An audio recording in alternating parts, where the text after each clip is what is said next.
राम नाम मणिदीप धरो, जीव देहरी द्वार। तुलसी भीतर बाहिरो,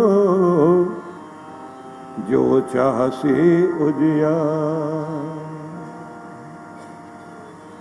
भगवान के नाम को दीपक की भांति अपना कर देखिए। जैसे अपने घर के द्वार पर दीप रख दें तो बाहर भीतर प्रकाश हो जाता है। भगवान के नाम से आपके हृदय में प्रेम उपजेगा, मन में शांति आएगी, आपके देखने की दृष्टि बदलेगी। आप चारों तरफ शांति और प्रेम का वातावरण उत्पन्न करेंगे। आपके कर्म करने की शक्ति शुभ और हो जाएगी। और बड़ी बात तो ये, आपके निर्णय भी अच्छे हो जाएंगे, क्योंकि जब निर्णय अच्छे होते हैं तो भाग्य अच्छा होता है। किसी का भाग्य बनता है उसके निर्णयों से, उसके डिसीजन से। डिसीजन अच्छे बने तो ये कृपा होती है भगवान की। क्योंकि जब भगवान किसी पर भी कठोर दृष्टि करते हैं तो उसकी बुद्धि को हर लेते हैं,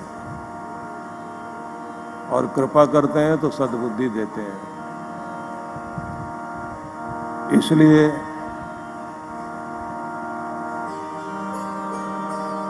तुलसी साथी विपत के, विद्या विनय विवेक।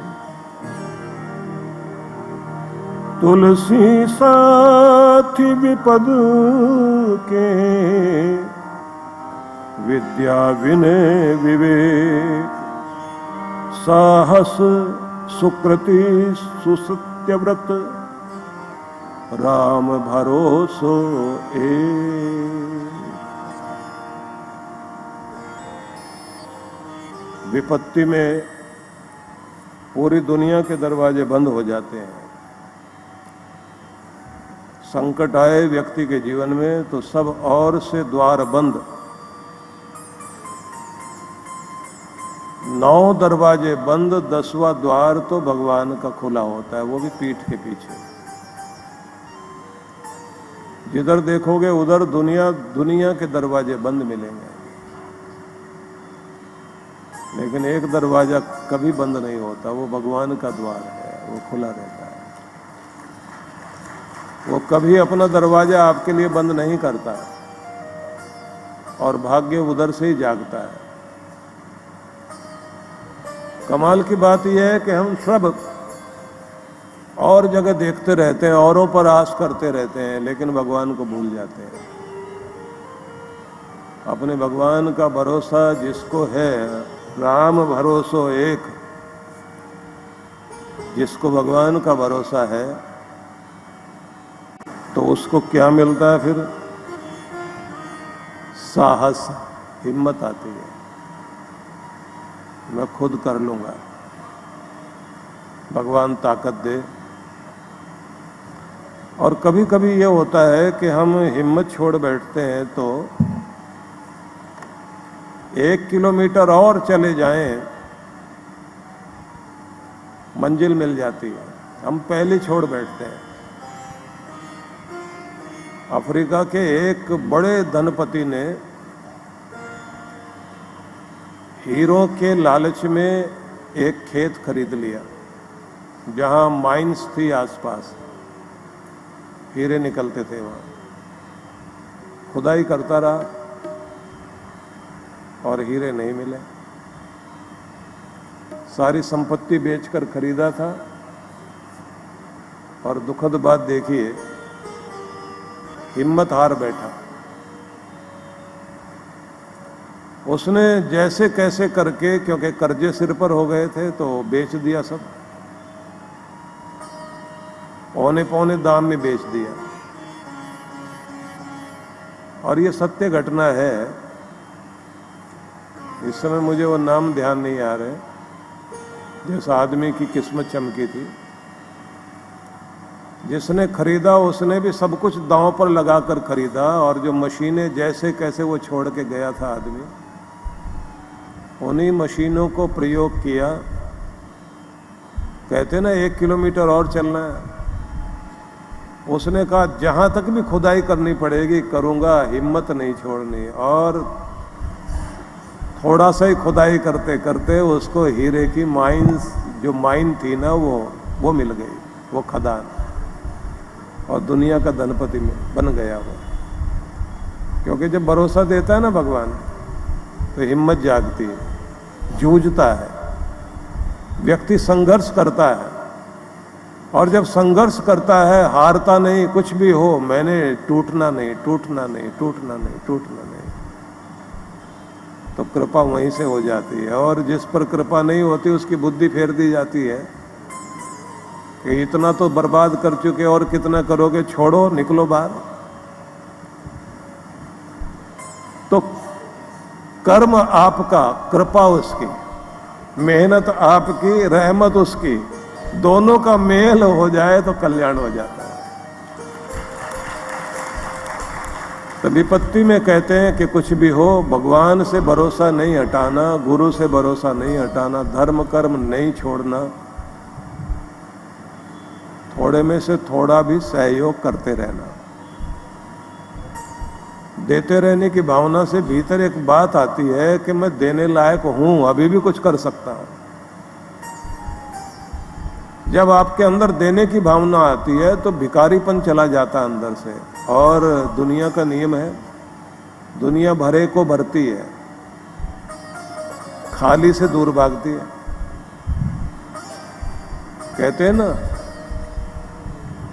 कि सहरा में कलियां तरसती रही और सागर में अंबर बरसता रहा। बादल वहां बरस रहा है जहां पहले ही समुद्र है, और जहां रेगिस्तान है वो कलियां खिल सकती थी, वहां पानी बरस नहीं रहा। गरीब की कोई सहायता नहीं करता, अमीर को देने के लिए सब तैयार रहते हैं, क्योंकि लगता है वहां से आएगा। लेकिन जो भिखारी भी जाएगा ना कहीं मांगने के लिए, तो अपने कटोरे में पहले से ही कुछ पैसे डाल के चलता है, क्योंकि अगर कटोरा बिल्कुल खाली है तो कुछ मिलने वाला नहीं। थोड़ा डाल के चलो, तो आप भगवान की राह में थोड़ा थोड़ा बोते रहिए, वो आपकी राह में बोता रहेगा। कुछ ना कुछ करते रहो, थोड़े में से थोड़ा भी सही, सेवा करते रहो, नाम जपते रहो। नाम जपने का भी नियम अपना लीजिए। नियम है कि सवेरे आसन को संभालना, अपनी एक माला, अपना एक आसन चुन लीजिए। एक गौमुखी रखिए जिसमें आप अपनी माला रखते हैं। एक समय निश्चित कर लीजिए अपना, भगवान से मिलने की मीटिंग का टाइम फिक्स कर लीजिए कि ये टाइम हमारी मीटिंग का है। किससे? सबसे बड़े राजा से मिलने का समय है। सबसे बड़ा राजा कौन है? राजाओं का भी राजा परमात्मा ही तो है ना। उससे आपकी मीटिंग फिक्स हो जाए, टाइम फिक्स हो जाए। और फिर यह बात ध्यान रखना, उसको इंतज़ार मत कराना। 6 बजे का टाइम है, 7 बजे का टाइम है, तो 3 मिनट पहले ही जाके दरवाजे पर खड़ा होना, वहीं खड़े होकर के मंत्र जाप करना। और जैसे ही आपका टाइम हो जाए, 6 बज गए या 7 बज गए, तो उस समय पूछ लेना, मे आई कम इन सर? आऊं क्या? आऊं क्या प्रभु? आज्ञा दीजिए, क्या अंदर प्रवेश कर सकता हूं? तो फिर अंदर से ही महसूस करो कि वो कहते हैं हाँ ठीक है, आ जाओ मिलने के लिए। और फिर पहले क्या नियम है, किसी से मिलते हैं प्रणाम करते हैं। प्रणाम भी सिर झुका के करना है, दोनों हाथ हृदय से छूना, सिर झुकाना और प्रणाम करना। घुटनों के बल बैठ के कर सकते हो तो बहुत अच्छा, दंडवत प्रणाम कर सकते हो तो और अच्छा। और अगर ये भी संभव नहीं तो झुककर प्रणाम कर लीजिए और अपने इष्ट देव के सम्मुख बैठिए। लेकिन एक बात और भी है, भगवान के सम्मुख बैठते हैं पहले गणपति को प्रणाम करना होता है। भक्ति में आगे जाना है और ध्यान टिकाना है तो फिर गुरु को प्रणाम करो। गुरु सम्मुख न भी है, मानसिक रूप से दंडवत प्रणाम करिए। मन मन में मैं अपने सतगुरु को दंडवत प्रणाम कर रहा हूँ, आशीर्वाद ले रहा हूँ, क्योंकि उनके बिना विद्या नहीं आएगी, विवेक नहीं आएगा, भक्ति नहीं जागेगी। ये विवेक, ये समझदारी भी गुरु की कृपा से आती है और इसी से आपकी भक्ति भी जागेगी, आपका नियम पक्का होगा। जिसका नियम अखंड होता है ना, वो जीतता है। नियम टूटने नहीं देना, हर दिन बैठना और अपने इष्ट देव के सम्मुख बैठ गए, गणपति को प्रणाम कर लिया। आगे जैसे गुरु विधि देते हैं उस विधि के अनुसार फिर आपको ध्यान करना चाहिए। और उसमें महत्वपूर्ण कड़ी आती है, जब आप अपने दुर्भाग्य के चक्र पर पड़े हुए नेगेटिव एनर्जी को हटाकर हर दिन सौभाग्य की ऊर्जा जगाते हैं। जिस दिन मंत्र दीक्षा होगी ना, तो जो लोग पहले से मंत्र दीक्षित हैं वो भी बैठेंगे ना, तो थोड़ा सा और याद करा देंगे कि कैसे भाग्य को जागृत करने के लिए भगवान का ध्यान किया जाता है। क्योंकि ये जाग जाए तो फिर सारी चीज अनुकूल होने लग जाती है, अक्ल भी काम करने लग जाती है। और यही गड़बड़ हो जाए, ध्यान रख लेना कि जब व्यक्ति के दुर्भाग्य चलता है जीवन में, तो एक तो उसकी वाणी बिगड़ती है, बोलने में बड़ा गड़बड़ करता है।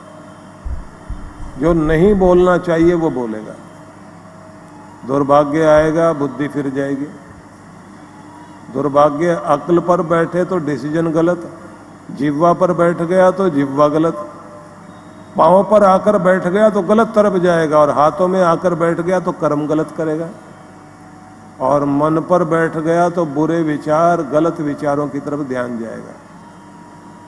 और अगर भाग्य पर ही काली छाया आ गई, फिर तो जो समझाने वाले उनकी नहीं समझेगा, फिर गलत लोगों की बात समझेगा।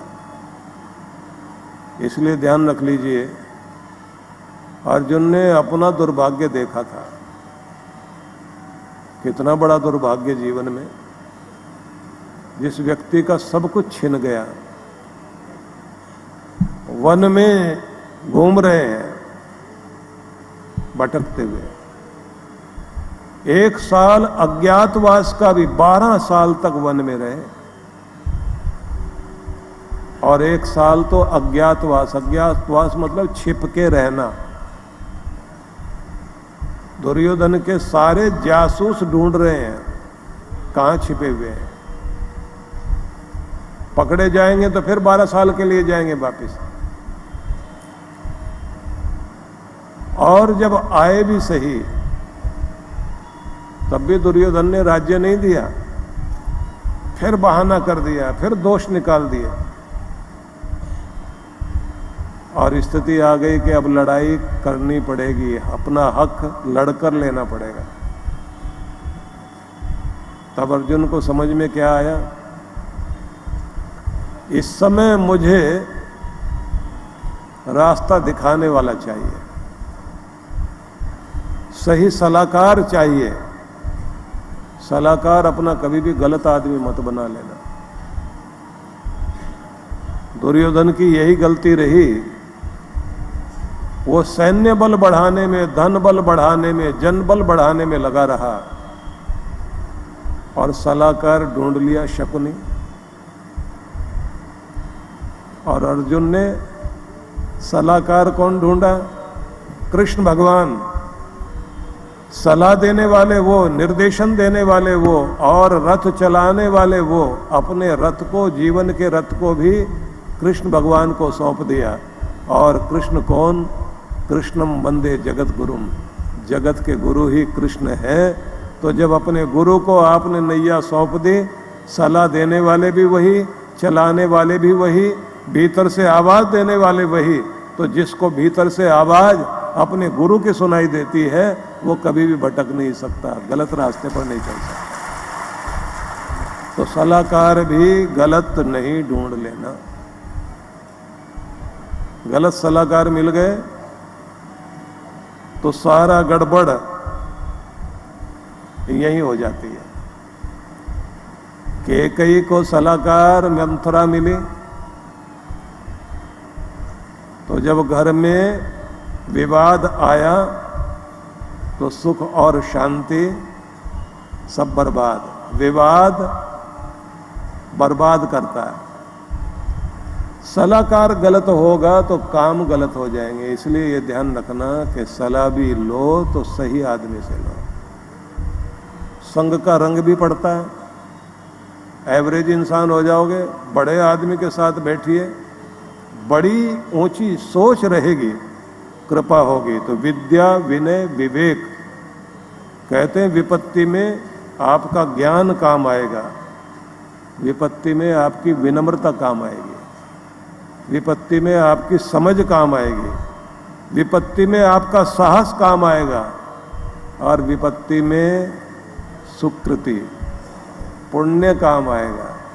आपको बचाने के लिए जो बाल बाल बचा के जाता है ना, जो किया हुआ पुण्य है आपका, वही सामने आ जाता है बचाने के लिए।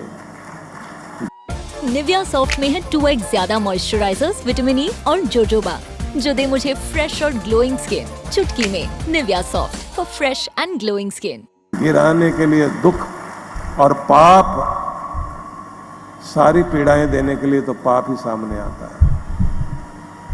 किया हुआ पाप दुख बनकर सामने आता है, और बचाने के लिए पुण्य सामने आता है। आदमी कहता है ना, पता नहीं कौन सा पुण्य काम आ गया, और शुभ घड़ी आती है ना।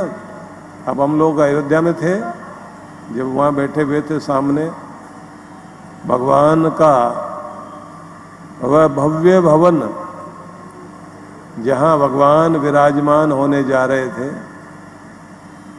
तो देखा एक बहुत बड़े उद्योगपति, बड़ा नाम उनका, वो और उनकी पत्नी दोनों खड़े हुए हैं, और रोते हुए क्या कहते हैं, हे प्रभु, न जाने हमारे या हमारे पूर्वजों के कौन से पुण्य थे जिनके कारण आज ये दिन देखने को मिला और हम लोग यहाँ पहुंचे। गदगद हो रहे हैं। तो वहाँ जो सेवक लोग थे वो उनको ले जाके कि आप उधर बैठ जाइए, और वो लोग कानों पर हाथ लगाए, हमारे गुनाह माफ़ करना, हमारे पूर्वजों की गलतियां माफ़ करना, और जिनके पुण्यों के कारण आज का दिन देखने को मिला है उन पर कृपा करना, हमारी बुद्धि ठीक रखना। जहाँ मैं बैठा था वहीं वो बार बार घूम घूम के बोले। तो पुण्य जागता है तभी तो कोई तीर्थ करेगा, पुण्य जागता है तभी तो कथा सत्संग में आओगे भाई, तभी तो हाथ से कुछ शुभ करोगे। नहीं तो हर समय यही तो दिखाई देता है, यहां से पैसे आ रहे, वहां से पैसे आ रहे, उधर चले जाएं, इधर चले जाएं। गुरु की शरण भी मिलती है तो पुण्यों के कारण मिलती है, ऐसे नहीं मिल जाती। इसलिए ये बात ध्यान रख लेना कि जब आपका पुण्य जागता है तो आप पर कृपा आती है, रक्षा कवच बन जाता है आपके पास। तो कहा, साहा सुकृति सुसत्य व्रत, जो कुछ भी आपने अच्छे संकल्प किए हो ना जीवन में, वो सामने आ जाता है। कोई भी अच्छा संकल्प किया हो, वो आपकी जिंदगी में आपकी ताकत बनकर आपकी रक्षा करने आता है। थोड़ा सा दिया बड़ी कृपा करता है, लेकिन आखिर में एक बात कही, राम भरोसो एक। अपने प्रभु का भरोसा सबसे बड़ी ताकत है। आप कुछ भी हो, उसका भरोसा बनाए रखना, भरोसा टूटने नहीं देना। और अगर भरोसा टूट गया तो गड़बड़ वहीं होती है। ज्यादातर लोगों को देखा है कि जब ज्यादा दुख आता है ना जीवन में, उस समय उनको एक लगता है कि कोई भगवान नहीं है, गुरु भी कोई कुछ नहीं होते तो मेरा दुख दूर करते। भगवान कहते ना, त्रिविधम नरकस्यदम द्वारम नाशनात्मना, व्यक्ति को पतन करने वाली 3 चीजें, काम, क्रोध, लोभ। और भगवान ये भी कहते हैं, चतुर्विधा भजन्ते माम जना सुकृतीन व अर्जुना, आर्तो जिज्ञासु अर्थार्थी ज्ञानी च भरतर्षभ।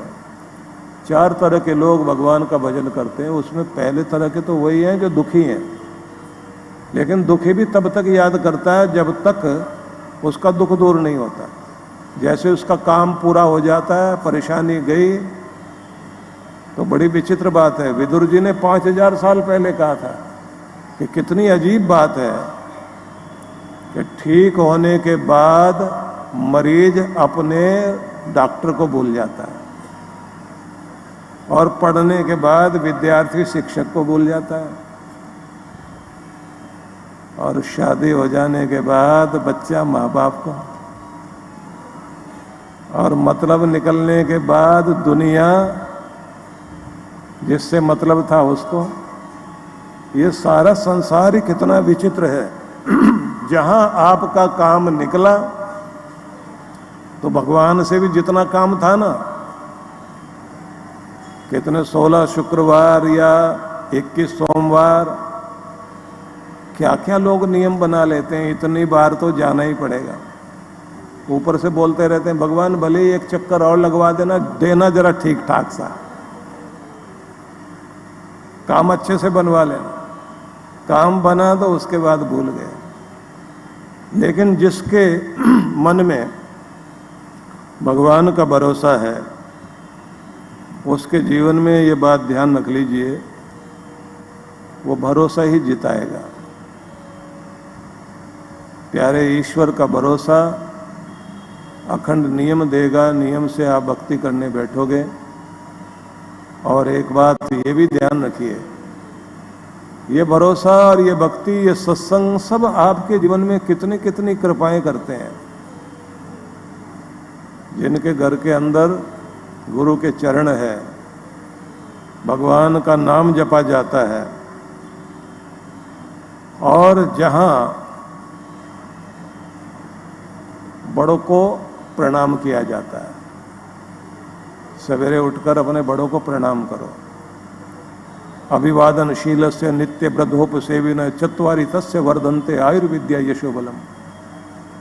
जिनका शील स्वभाव अभिवादन का है, प्रणाम करने का है, उनको की आयु बढ़ती है, विद्या बढ़ती है, यश बढ़ता है। आयुर्विद्या यशोबलम, आयु बढ़ती है, विद्या बढ़ती है, यश बढ़ता है, बल बढ़ता है। इसलिए विनयशील भी रहना, अभिवादनशील भी रहना, घर के अंदर अपने बड़ों को मान सम्मान देने की आदत बना लेनी चाहिए। जिनके घर में ये स्वभाव होता है ना, तो वहाँ कृपा बसी रहती है, क्योंकि आशीर्वाद दिया जाता है तो सिर पर तो दिया जाता है ना, तो बुद्धि ठीक रहे, कृपा बनी रहे। और गुरु के सामने आप बैठते हैं तो उनकी दृष्टि आपके माथे पर रहे, भाग्य चक्र पर रहे। मेहर वाली नजर गुरु की पड़ती है भाग्य पर, तो भाग्य ठिकाने पर आता है, ठीक ठीक होता जाता है। और जितने अधिक विनयशील होंगे और भी कृपा होगी। इसलिए प्रणाम करने की परंपरा, और महान पुरुष कोई भी सामने से जा रहे हों, दिखाई दे रहे हों, तो वहीं खड़े होकर प्रणाम जरूर कर लिया करो। आपके ऊपर देखा, यहाँ लोगों के अंदर भावना है, दुकान में बैठे बैठे अगर उनको दिखाई दे जाए संत पुरुष जा रहे हैं तो प्रणाम करते हैं, ये अच्छी बात है। और थाईलैंड में हमने देखा है कि वहाँ मैं एक कार्यक्रम में गया 89 में, तो जो लोग साथ साथ थे तो हमने देखा वहाँ साधुओं की जमात सड़क पार करना चाह रही थी और ट्रैफिक बहुत तेज चल रहा है। एकदम सारा ट्रैफिक रुक गया और सब वहीं अपनी अपनी गाड़ी में बैठे हुए सिर झुका रहे हैं सामने। बड़ा सम्मान देखा लोगों के मन में कि गुरुजन जा रहे हैं, महान पुरुष लोग जा रहे हैं, साधु जन जा रहे हैं, हम लोग अपने अपने काम धंधे में लगे हुए हैं तो प्रणाम कर लें। ये प्रणाम करने की परंपरा बहुत अद्भुत है, बड़ी कृपा होती है इससे। इसलिए बड़ों को प्रणाम कीजिए, आशीर्वाद लेते रहिए। ये आशीर्वाद आपके घरों के अंदर जो कुछ कृपा कर देते हैं, इसका कोई दूसरा और इस तरह की चीज नहीं दिखाई देती जैसी ये चीज है। जिनको आदर देने की आदत होती है ना, कठोर से कठोर आदमी भी मान देने से नरम पड़ जाता है। कितनी सारी कथाएं हैं कि जिसको आयु नहीं थी उसको आयु मिल गई, सप्तऋषियों ने आशीर्वाद दे दिया। अनेक तरह के उदाहरण हैं। इसलिए घर के अंदर नियम बना लीजिए कि सवेरे बड़ों को प्रणाम करना, आशीर्वाद लेना, ये परंपरा जारी रहनी चाहिए।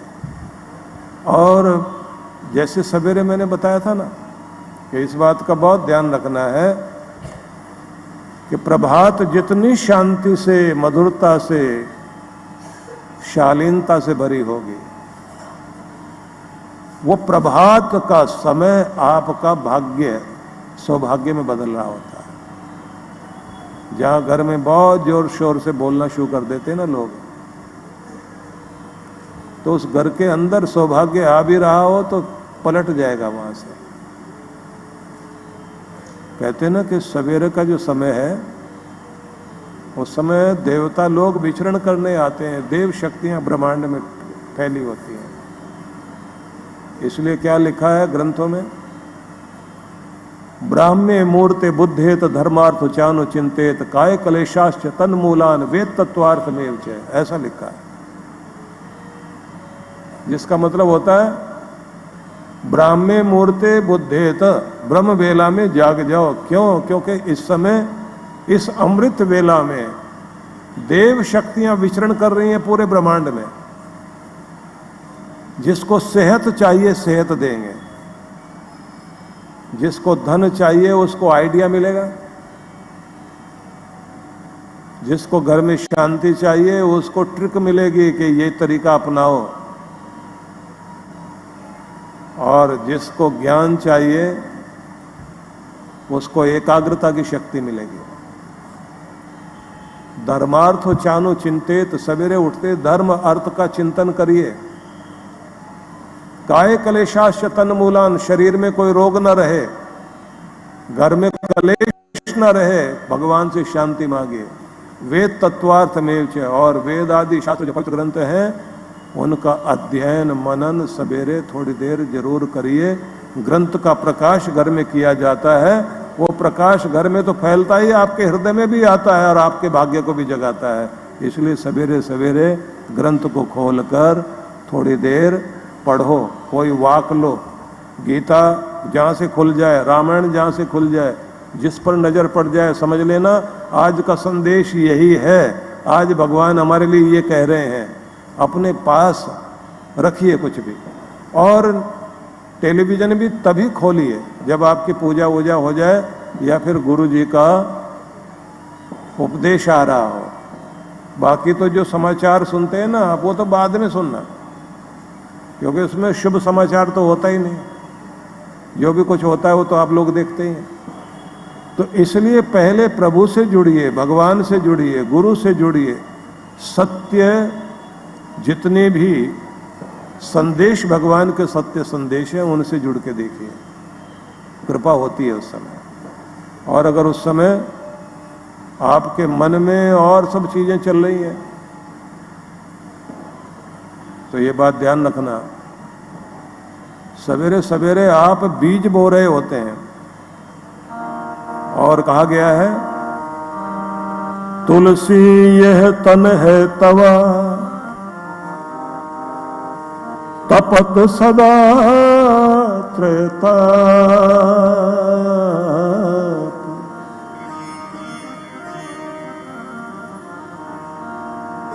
तन तवा है,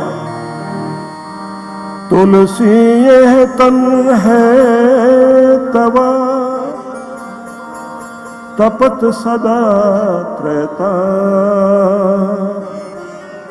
शांति होए जब शांति पद, पावे राम प्रताप। कि तवा जैसे होता है ना, सवेरे भी तपेगा, दोपहर में भी तपेगा, शाम को भी तपाया जाएगा। तो तुम्हारा तन है, तवा है, इसको तपाया जा रहा है। त्रय ताप, तीन तरह के ताप तुम्हारे तन के तवे को तपा रहे हैं। तीन ताप कौन से? कभी शरीर का रोग, दैहिक दैविक भौतिक तापा, देह का रोग, मन का रोग, या फिर समाज परिवार जो भी आपके संपर्क में आते हैं उनके कारण कोई ना कोई गर्मी, कोई ना कोई दुख आएगा जरूर। और बीतेगी किस पर? तन पर, मन पर, हृदय पर। तपे रहोगे हर समय। किसी ने पूछ लिया ना, वो मक्का के दाने भूने जा रहे थे, पॉपकॉर्न, तो भड़बड़ की आवाज भी आए और वो उछले जोर जोर से। तो किसी ने पूछ लिया जाकर, इतने जोर से क्यों उछलते हो? वो मक्का का दाना जो था ना, जो उछल रहा था भूने जाने पर, उस पॉपकॉर्न ने कहा कि जितने गर्म तवे पर मैं बैठा हूं, तू भी बैठ के देख, मेरे से भी ज्यादा उछलेगा। तो लोग चिल्ला रहे हैं ना, क्योंकि सब गर्म तवे पर बैठे हुए हैं। और गर्म तवा कभी तो किस्मत के कारण कोई ना कोई ऐसी चीजें जीवन में आ जाती हैं, सोचा भी नहीं था, अच्छे भले चल रहे थे, अचानक कोई समस्या आ जाएगी, दुख आ जाएगा, कोई ना कोई रोग आ जाएगा, किसी और के कारण कलेश आ जाएगा। तो ये तन है तवा, तपत सदा त्रय ताप। आगे लिखा है, शांति होई जब शांति पद, पावे राम प्रसाद या राम प्रताप। राम जी की कृपा होगी, भगवान की कृपा होगी, तब आपको एक पद मिलेगा, एक स्टेटस हो जाएगा आपका। कौन सा? आदमी शांति वाला है। भगवान आपका व्यक्तित्व, पर्सनैलिटी ऐसी बना देंगे, कुछ भी हो ये अपनी शांति से बाहर नहीं जाता है, शांत रहता है। और शांति भी कैसी? वाणी में शांति, व्यवहार में शांति, लेन देन में शांति, और किसी को क्षमा कर देना और क्षमा मांग लेना। जिसको क्षमा मांगना आ गया और क्षमा करना आ गया, समझ लीजिए शांति पाना आ गया। और जिसको शांति पाना आ गया, सुख, शांति, कृपा, सौभाग्य सब कुछ जीवन में आ जाएगा। इसलिए कहा गया है, राम जी कृपा करेंगे तो आपको जीवन में शांति देंगे। और गांव में एक चीज बोली जाती है, सुखी हो ये नहीं कहते, घर में सुख शांति है। प्रार्थना भी क्या कहते हैं? भगवान सुख शांति देना। क्योंकि सुख शांति तभी आती है जब कृपा है, सौभाग्य चल रहा है, और सुख भी तभी रहता है जब शांति रहती है। अगर शांति नहीं है तो सुख भी नहीं होगा, पीस ऑफ माइंड नहीं है तो कुछ भी हो आपके पास दुखी रहोगे। इसलिए मैंने कहा था ना कि चैन सोने की लेने के लिए, सोने की चैन के लिए लालायित है, पर सोने की चैन तो मिल जाएगी, पर चैन से सोना नहीं मिलेगा तो सोने की चैन किसी काम की नहीं है। सोना चांदी के पीछे भाग रहे हो ना, जिसका मन शांत नहीं है उसको ये चीजें भी शांति नहीं देंगी। तुलसी यह तन खेत है, मन वच कर्म किसान, पाप पुण्य दो बीज है, बोवे सो लेवे निदान। तुम्हें जो तन दिया गया है ये खेत है, और तुम्हारे कर्म वचन मन हर समय तन के खेत में बीज बो रहे हैं किसान बनकर। कौन से बीज बोए जा रहे हैं? दो ही बीज बोए जा रहे हैं। तुम्हारे वचन से या तो पाप बोया जा रहा है हर पल, या पुण्य बोया जा रहा है। तो सोच समझ के बोलना कि पुण्य बो रहे हो या पाप बो रहे हो, पुण्य बोल रहे हो या पाप। दो ही बीज हैं, मन वचन कर्म। मन से भी जो बुरा सोच रहे हो ना, वहां भी बीज बोए जा रहे हैं। हर समय तुम दो तरह के बीज बो रहे हो, एक बीज पाप का है, एक पुण्य का है। तो ये जरूर सोच लेना, मन में भी गलत चीजें नहीं लाना। गलत चीजें लाओगे तो काम गड़बड़ होगी। और कहा गया है तन में मन शिव संकल्प मस्तु, मन को शिव संकल्पों वाला बनाओ। अच्छा अच्छा सोचना। हमारे यहाँ आश्रम में कल्प वृक्ष लगा हुआ है, तो जहाँ वो बुजुर्ग लोग रहते हैं तो पार्क बना हुआ है, एक ऑर्नामेंटल पार्क है, बड़ा सुंदर खूबसूरत पार्क। उसके बीच में कल्प वृक्ष है। तो कल्प वृक्ष के आसपास बड़ी ऊर्जा आती है ब्रह्मांड से। तो वो लोग पूछते हैं कि कैसे उपयोग करना इसका। मैंने कहा यहाँ चारों तरफ बैठना और अफर्मेशन का प्रयोग करना। अफर्मेशन कैसी? जो जिंदगी में पाना चाहते हो उसको दोहराओ। दोहराना भी कैसे? कि जैसे मैं हो गया हूं वो, और भगवान कह रहे हैं बन जाओ, तथास्तु कह रहे हैं, तो वहां बैठकर बोलना भाग्यशाली हूं, मेरा भाग्य जाग रहा है और अच्छा अच्छा हो रहा है, मैं सेहतमंद हूं, पहले से और बेहतर हो रहा हूं, ऊर्जा से युक्त हो रहा हूं, रोग भाग रहे हैं, स्वास्थ्य मिल रहा है, चेहरे पर प्रसन्नता आ रही है, मेरी मुस्कुराहट अच्छी हो रही है, मेरी पर्सनैलिटी अच्छी हो रही है, मेरे अंदर सुंदरता आ रही है, मेरा आकर्षण बढ़ रहा है, और ब्रह्मांड से वो शक्ति खींचते जाओ अपनी तरफ। अच्छा सोचोगे कृपा होगी। और ऐसे सोचते सोचते मैंने कहा जब आप वहाँ बैठे आंख बंद करके महसूस कीजिए, भगवान की कृपा को भी महसूस कीजिए, और जब उठोगे तो धन्यवाद कहकर उठ के देखिए। जो चीज आप सोचते हैं कहीं नहीं बनी, वो यहीं बात बन जाएगी, कहीं और जाने की जरूरत नहीं, यहीं से कृपा हो जाएगी। तुलसी यह तन खेत है, मन वच कर्म किसान, पाप पुण्य दो बीज है, बोवे सो लेवे निदान। फसल वही काटेगा जो इसको बो रहा है। तुमने अगर पाप की खेती कर ली तो फसल तो आएगी और बच नहीं पाओगे। लेकिन मन में अच्छे संकल्प लाओ। वो पुरानी कथाएं सुनते थे हम महान पुरुषों से, संतों से,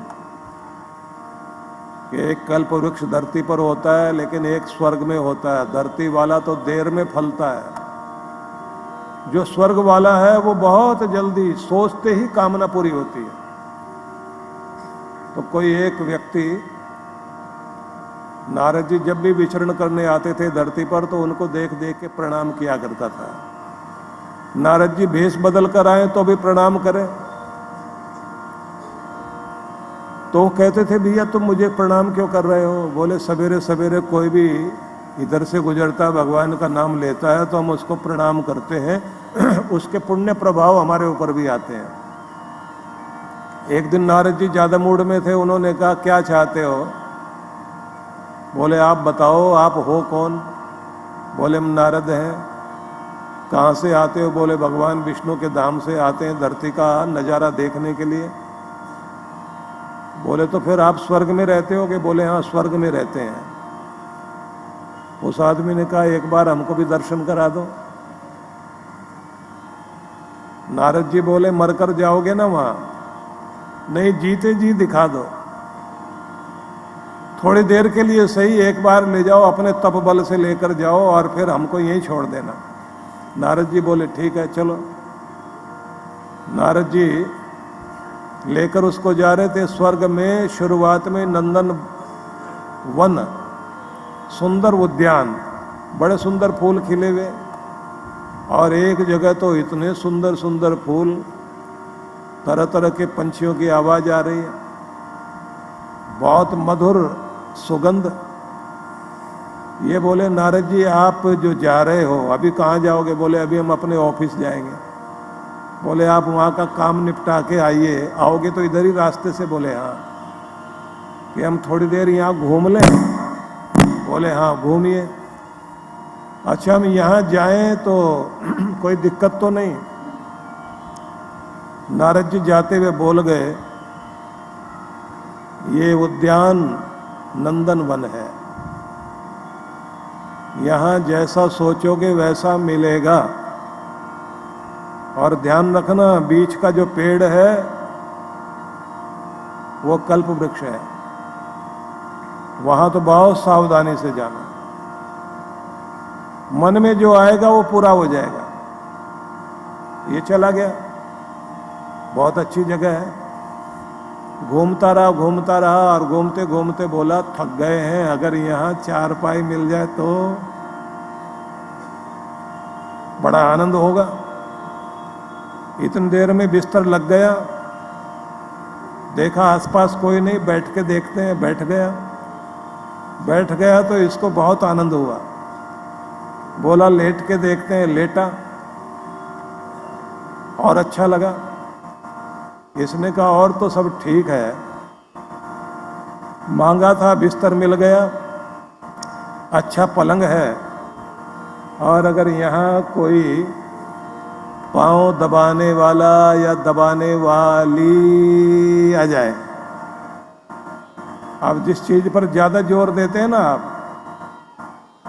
वही चीज पूरी हो जाती है।